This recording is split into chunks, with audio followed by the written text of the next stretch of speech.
कुछ वीडियो में ना कुछ कमेंट्स के ज़रिए लोगों ने ये सवाल भी किया है कि भई जो लड़की ने जो वीडियो बनाई थी कि वो चाहे तो वो हेल्प कर सकती थी।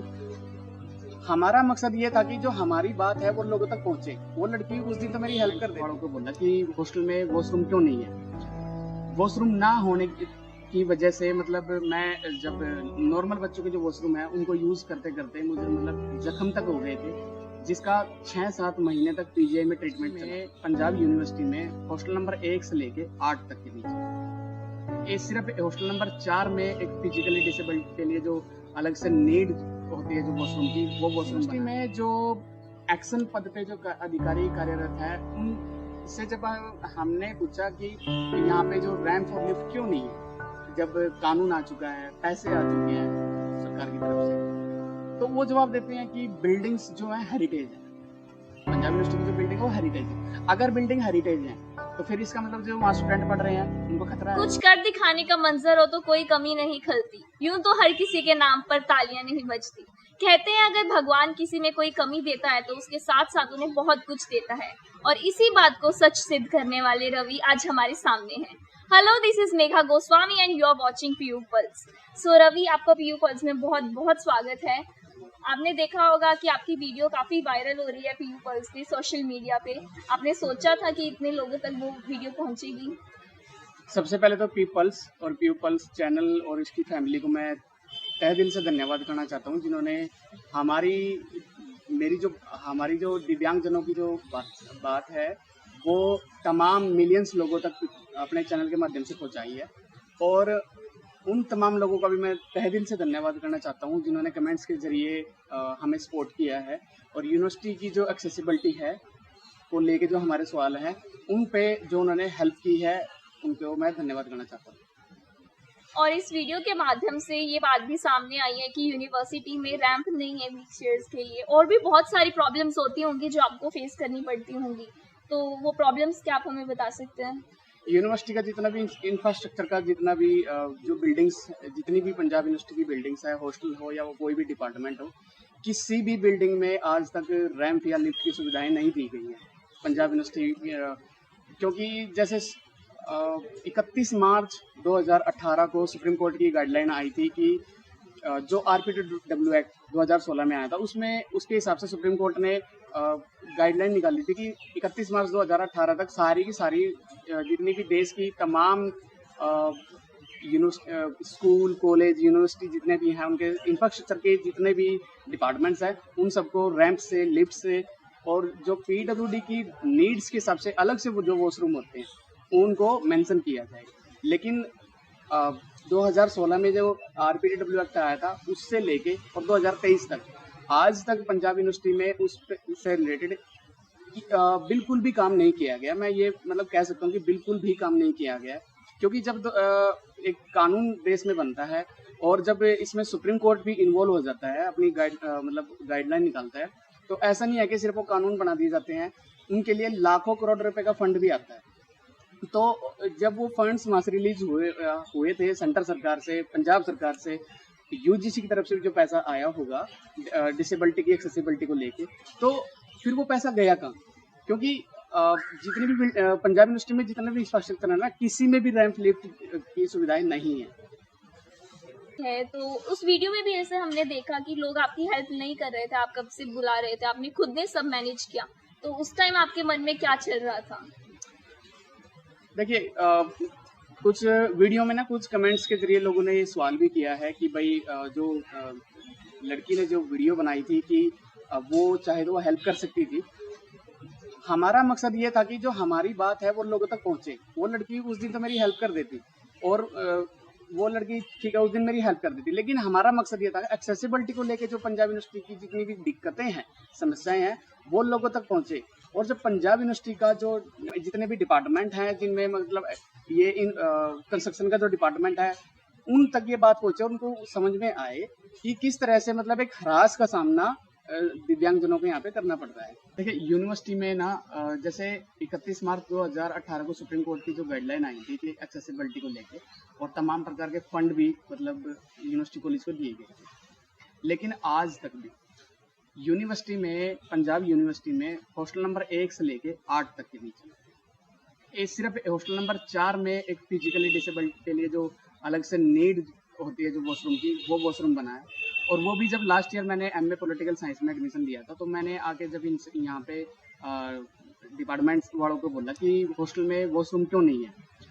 वॉशरूम ना होने की वजह से मतलब मैं जब नॉर्मल बच्चों के जो वॉशरूम है उनको यूज़ करते करते मुझे मतलब जख्म तक हो गए थे, जिसका 6-7 महीने तक पीजीआई में ट्रीटमेंट चला। फिर कहीं जाके मतलब जब मेडिकल की एक मेडिकल केस हुआ हॉस्टल में, तब कहीं जाके जो यहाँ पे डीन के पद पे जो कार्य करते हैं या फिर जो एक्शन के पद पे जो एक अधिकारी कार्य कर रहे हैं, उनको तब जाके कहीं मतलब उनको थोड़ा सा रियलाइज हुआ कि हाँ वॉशरूम की नीड है, तो उन्होंने हॉस्टल नंबर 4 में वॉशरूम बनवा दिया। लेकिन उसको लेके जो मुझे प्रॉब्लम्स हुई है, मैं जो यहाँ से एमए पॉलिटिकल साइंस कर रहा था, 6-7 महीने मुझे बेड पे रहना पड़ा, जिसके कारण मेरा कोर्स बीच में छूट गया। मेरा 1 साल का पैसा, टाइम सब बर्बाद हो गया। फिर जब मैं डिपार्टमेंट में क्लास लगाने के लिए गया, तो यहाँ पे जो यूनिवर्सिटी में जितनी भी बिल्डिंग्स हैं, जितने भी हॉस्टल हैं या फिर जितने भी डिपार्टमेंट हैं, किसी एक में भी कोई रैंप नहीं है, कोई लिफ्ट नहीं है। और अगर जो मैं इन चीज़ों को सिर्फ क्लेम कर रहा हूँ, तो मैं अपने शब्दों का जिम्मेदार मैं खुद होऊंगा। आप खुद सर्वे करके देख सकते हैं, किसी भी बिल्डिंग में रैंप या लिफ्ट नहीं है। फिर डिपार्टमेंट में जब मैं क्लास लगाने के लिए गया, तो मुझे वहाँ से कहा गया कि क्योंकि डिपार्टमेंट जो है 2nd फ्लोर पे था, 2nd फ्लोर पे होने के कारण वहाँ पे कोई रैंप लिफ्ट नहीं थी, जिसके कारण मुझे कहा गया कि जब आपके साथ कोई अटेंडर ही नहीं है, तो आपने एडमिशन क्यों लिया, ये मुझे कहा गया। फिर मैंने यहाँ धीरे धीरे चीज़ों को समझा कि यहाँ पे तमाम प्रकार की स्टूडेंट पार्टियाँ काम करती हैं। फिर मैंने जो पार्टीज़ के जो स्टूडेंट हैं, मैंने उनसे मिलके अपनी बात को उनके सामने रखा। फिर वो उन्होंने जाके डिपार्टमेंट में जाके मतलब मेरी चेयरपर्सन को थोड़ा कन्विंस किया। फिर कहीं जाके क्लास तो नीचे शिफ्ट हो गई है, लेकिन उसके बाद जो हॉस्टल में वॉशरूम ना होने के कारण मुझे जख्म हुए हैं, जिसके कारण मेरा कोर्स, पैसा, 1 साल का सब बर्बाद हो गया। जब नेक की टीम पंजाब यूनिवर्सिटी में आई, तो उनको ब्यूटिफिकेशन दिखाने के लिए लाखों रुपए खर्च किया गया। हॉस्टल्स में, डिपार्टमेंट में तमाम प्रकार की सफाइयाँ की गई हैं। दिखावे के लिए पैसा है पंजाब यूनिवर्सिटी के पास। इनमें जो अधिकारी बड़े बड़े पदों पे कार्य कर रहे हैं ना, उनके पास हर चीज़ के लिए पैसा है, लेकिन जब एक्सेसिबिलिटी की बात करते हैं तो वो बोलते हैं कि फंड्स नहीं है। इस यूनिवर्सिटी में जो एक्शन पद पे जो अधिकारी कार्यरत है, उनसे जब हमने पूछा कि यहाँ पे जो रैंप और लिफ्ट क्यों नहीं है, जब कानून आ चुका है, पैसे आ चुके हैं सरकार की तरफ से, तो वो जवाब देते हैं कि बिल्डिंग्स जो है हेरिटेज है। पंजाब यूनिवर्सिटी की जो बिल्डिंग है वो हेरिटेज है। अगर बिल्डिंग हेरिटेज है, तो फिर इसका मतलब जो वहाँ स्टूडेंट पढ़ रहे हैं उनको खतरा है, क्योंकि हेरिटेज का मतलब क्या होता है कि बिल्डिंग कभी भी गिर सकती है, कभी भी टूट सकती है। अगर बिल्डिंग हेरिटेज है, तो फिर वो उसमें जो तमाम कम से कम भी एक डिपार्टमेंट में 500-550 स्टूडेंट तो पढ़ रहे हैं, फिर इसका मतलब तो फिर उनको खतरा है, बिल्डिंग को खाली क्यों नहीं कराया जा रहा। दूसरी बात, जब वो कहते हैं ना कि भाई बिल्डिंग हेरिटेज है, हमारा ये कहना है कि बिल्डिंग के साथ तोड़ा फोड़ी या छेड़छाड़ी करने की कोई जरूरत नहीं है। बाहर हर डिपार्टमेंट के बाहर, पूरी पंजाब यूनिवर्सिटी में हर डिपार्टमेंट के बाहर इतनी जगह मतलब खाली पड़ी हुई हैं, जहाँ से बाहर की साइड से आप लिफ्ट भी लगा सकते हो, रैंप भी लगा सकते हो। लेकिन समस्या ये है कि नीयत और नियत ही नहीं है काम करने की। एक क्वेश्चन मेरे मन में आया, मैं आपसे पूछना चाहूंगी कि आप में इतना जज्बा आता कहाँ से है? लाइक आजकल लोग छोटी छोटी चीज़ पर बहुत जल्दी हार मान लेते हैं, बहुत जल्दी अपसेट हो जाते हैं। आप इतनी बड़ी चीज़ फेस कर रहे हो, फिर भी इतने कॉन्फिडेंस से, इतनी स्माइल के साथ हमारे सामने बैठे हो, ऐसा जज्बा आप कहाँ से लाते हो? सबसे पहले तो इस एक्सीडेंट से पहले मैं एक स्पोर्ट्स पर्सन था, फुटबॉल में स्टेट नेशनल लेवल का प्लेयर रहा हूँ मैं। तो क्योंकि एक स्पोर्ट्स पर्सन था, इसलिए जज्बा जुनून तो मतलब एक स्पोर्ट्स पर्सन में रहता ही हमेशा। लेकिन एक बहुत पुराना एक राजेश खन्ना का भी एक डायलॉग है कि जब तक मैं जिंदा हूँ मैं मरा नहीं, मैं मर गया तो मैं ही नहीं। अगर मतलब इस तरह से अगर देखा जाए ना, बहुत सारे हजारों लाखों मतलब दिव्यांग जन ऐसे हैं देश में जो बेचारे स्कूल, कॉलेज, यूनिवर्सिटियों से ना परे है, उनको मतलब अपनी सुख सुविधाओं के बारे में पता ही नहीं है, किस तरह से एडमिशन लेना है, किस तरह से तमाम प्रकार की सुविधाएं यूनिवर्सिटी से हमें मिलती हैं। लेकिन मैं जैसे स्पोर्ट्स पर्सन रहा हूँ, तो मुझे तो इन सारी चीज़ों के बारे में पता था। लेकिन जब यहाँ पे हम आके देखते हैं ना कि भारत सरकार के कानून हैं, सुप्रीम कोर्ट की गाइडलाइन भी हैं, और हर साल तमाम प्रकार के फंड्स भी एक्सेसिबिलिटी को एक्सेस करने के लिए आ रहा है, लेकिन वो चीज़ें फिर भी अगर हमें नहीं मिल रही हैं और उसका हमें ह्रास का सामना करना पड़ रहा है, तो मैं ऐसा मानता हूँ कि एक आदमी की फिर हिम्मत भी कहाँ तक काम करेगी। हमें उस प्रकार का माहौल दो, उस प्रकार की जो एक्सेसिबिलिटी की चीज़ें हैं, जो व्हीलचेयर को लेके या एक अकेली व्हीलचेयर को लेके नहीं, जितने भी 21 प्रकार की डिसेबिलिटी जो 21 प्रकार की डिसेबिलिटी के जो दिव्यांगजन होते हैं, उनकी नीड्स जो है हर किसी दिव्यांगजन को होती है। ऐसे नहीं है कि व्हीलचेयर नहीं जा सकती तो और कोई जा सकता है, एक ब्लाइंड पर्सन भी नहीं जा सकता, एक जो दिव्यांगजन बैसाखी से चलते हैं वो भी नहीं जा सकते बहुत सारी जगहों पे। तो सीनियर सिटीजन की भी अगर बात करें, जिनके मतलब पैरों में घुटनों में दिक्कत होती है, वो भी नहीं जा सकते ऐसी चीज़ पे। तो अकेली एक व्हीलचेयर की बात नहीं है। आपने जैसे कि कहा कि आप पहले एक स्पोर्ट्स पर्सन थे, तो क्या आप वो सब याद करते हो? क्या आपका अभी मन नहीं करता वो सब लाइफ जीने का? देखिए, वो एक पास्ट था, एक अतीत था, वो बीत चुका है। और जितने भी अगर हम महापुरुषों की अगर बात करें ना, इतिहास को कभी भी अगर हम कुरेदेंगे देंगे या दोहराएंगे तो वो पेन ही देंगे। बीते हुए समय को तो अगर मैं याद करके मतलब ऐसी कोई चीज़ें अपने दिमाग में लेके आऊँ तो उससे मैं ही परेशान होऊंगा। लेकिन मुद्दा ये है कि सामने पूरी ज़िंदगी, पूरी लाइफ पड़ी है, फ्यूचर पड़ा है, तो उसको अतीत को याद करने की बजाय ना जो फ्यूचर सामने खड़ा है उसको जीना बेटर है। क्या क्या चेंजेस आए आपकी लाइफ में पहले में से और अब में? क्या क्या फर्क है? देखिए, जब मैं ठीक था और स्पोर्ट्स पर्सन था, तो उस टाइम जो सपने थे, जो भी फैमिली ने मेरे लिए सपने देखे थे या मैंने सपने देखे थे, वो तो एक रास्ता अलग था। लेकिन एक्सीडेंट के बाद तो मतलब पूरी लाइफ ही चेंज हो गई है। तो फिर दोबारा से ट्रैक पे आना और दोबारा से सारी और एक ऐसा नया रास्ता जिसके बारे में बिल्कुल नहीं पता है, लेकिन फिर भी उस पर चलना, और ऐसा लगा सकते हैं कि ये भी नहीं पता कि किस स्टेप के बाद कौन सा कांटा आने वाला है। पहले सब पता होता है इंसान को कि ऐसे करना है, ऐसे करना, लेकिन एक ऐसा रास्ता जिसमें यही नहीं पता होता है कि अब इस रास्ते के बाद कितने सारे रास्ते निकलेंगे और किस रास्ते से जाना है। सबसे बड़ी तो डिफिकल्टी यही होती है।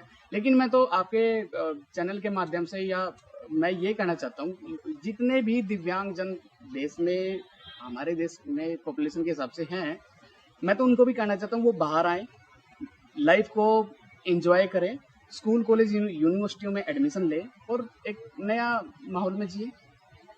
आपने एक बात लास्ट में कही कि बाकी लोग बाहर आएं और अपनी आवाज़ उठाएं, तो बहुत सारे लोग बस सहन करते रहते हैं। आपने ये साहस दिखाया है अपनी आवाज़ उठाने का, तो ये साहस आप में कहाँ से आया?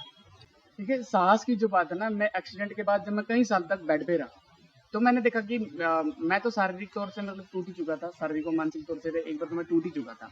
लेकिन मैंने देखा कि मुझे देख के मेरी फैमिली, परिवार और रिश्तेदार वाले भी टूट चुके थे। उन सबको लगता था अब बच्चे का क्या होगा, कैसे अपनी बची हुई जो लाइफ है उसको कैसे स्पेंड करेगा, कैसे जिएगा।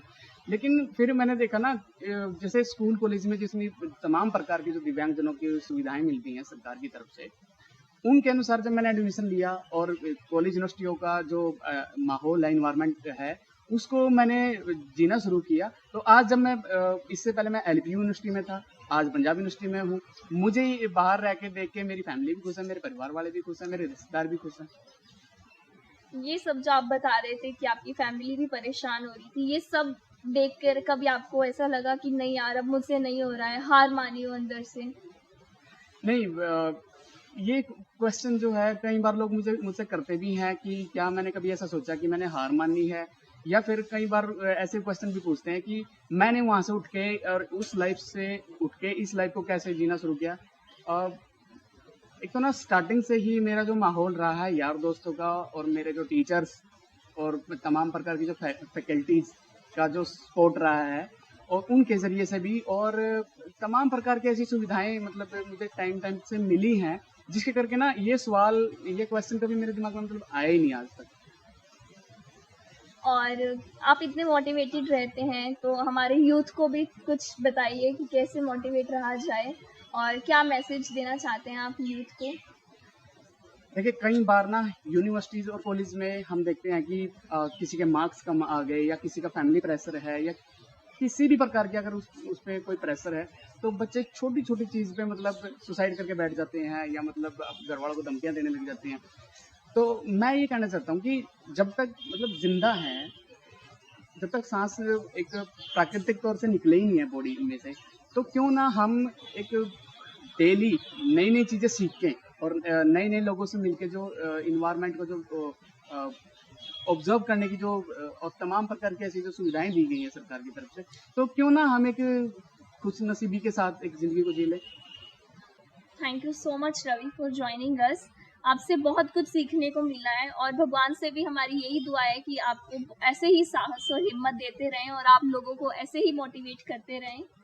तो पीयू पल्स भी आप लोगों से यही अपील करता है कि अगर आपको कोई स्पेशल एबल्ड पर्सन दिखता है तो आप उसको इग्नोर करने की बजाय उनकी जितनी हो सके उतनी मदद करें।